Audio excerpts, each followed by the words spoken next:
નમસ્કાર મિત્રો, સ્વાગત છે તમારું આજના એક નવા વિડીયોમાં। સરકાર દ્વારા જે છે તે સરકારી કર્મચારીઓ અને પેન્શનર્સ માટે જે છે તે બહુ સારા સમાચાર લઈને આવી રહ્યા છે।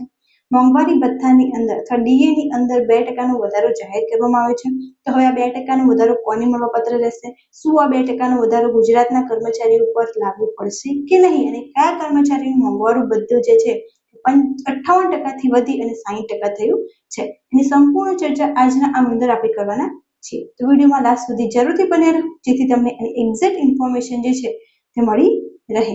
તો હવે શરૂ કરીએ આજનો આ વિડીયો। સૌપ્રથમ વાત કરીએ તો કેન્દ્ર સરકારે કેન્દ્ર કર્મચારીઓ પેન્શનર્સના મોંઘવારી ભથ્થામાં 2%નો વધારો કર્યો છે। જાન્યુઆરી, ફેબ્રુઆરી, માર્ચ મહિનાનું એરિયર પણ જે છે તે તમને મળી જવાનું છે। મતલબ જાન્યુઆરીથી આ જે છે તે 2%નો વધારો લાગુ થઈ જશે।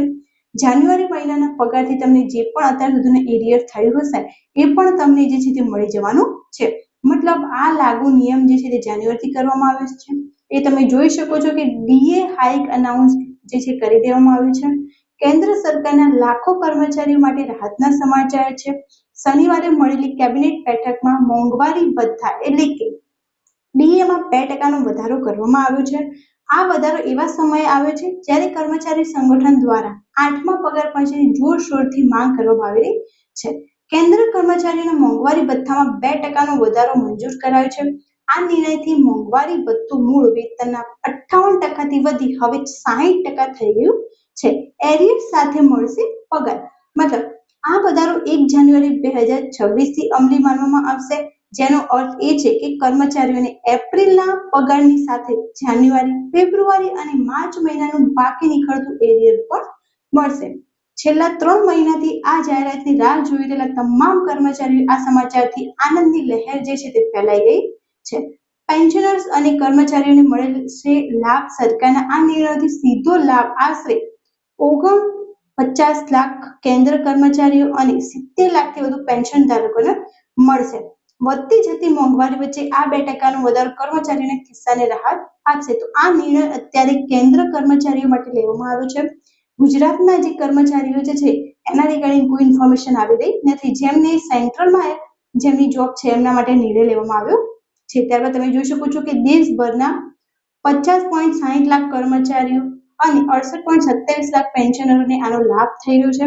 કેન્દ્ર કર્મચારીઓના મોંઘવારી ભથ્થાની અંદર મોંઘવારી રાહતમાં 2%નો જે છે તે વધારો કરી દેવામાં આવ્યો છે।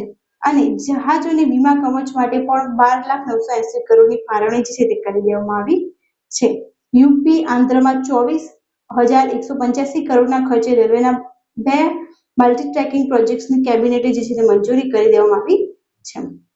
અહીં તમે જોઈ શકો છો કે કેન્દ્ર કર્મચારીઓ અને પેન્શનર્સને લાભ આપતી એક મહત્વની જાહેરાતમાં સરકારે મોંઘવારી ભથ્થા એટલે કે ડીએમાં વધારો કરી દેવામાં આવ્યો છે। તો આ ઓફિશિયલ માહિતી ન્યૂઝપેપરમાં પણ આવી ગઈ છે અને જે છે તે આ નિર્ણય જે છે તે શનિવારે જે કેબિનેટ બેઠક હતી એમાં ફાઇનલ કરી દેવામાં આવ્યો છે। તો એપ્રિલના પગારની સાથે સાથે જે છે તમને જાન્યુઆરી, ફેબ્રુઆરી અને માર્ચનું એરિયર પણ મળી જવા પાત્ર રહેશે। અને આ નિર્ણય માત્ર કેન્દ્ર સરકારના જે કર્મચારીઓ છે એમના માટે છે। હજુ ગુજરાત સ્ટેટના જે કર્મચારીઓ છે એના રિગાર્ડિંગ કોઈ પણ ઇન્ફોર્મેશન આવી રહી નથી। જો તમને કોઈ ગેરમાર્ગે દોરી રહ્યો હોય તો ચોક્કસથી ધ્યાન રાખો, કેમ કે અત્યારે હજુ ગુજરાતના કર્મચારીઓ જે છે અને પેન્શનર્સ માટે કોઈ નિર્ણય લેવામાં આવ્યો નથી।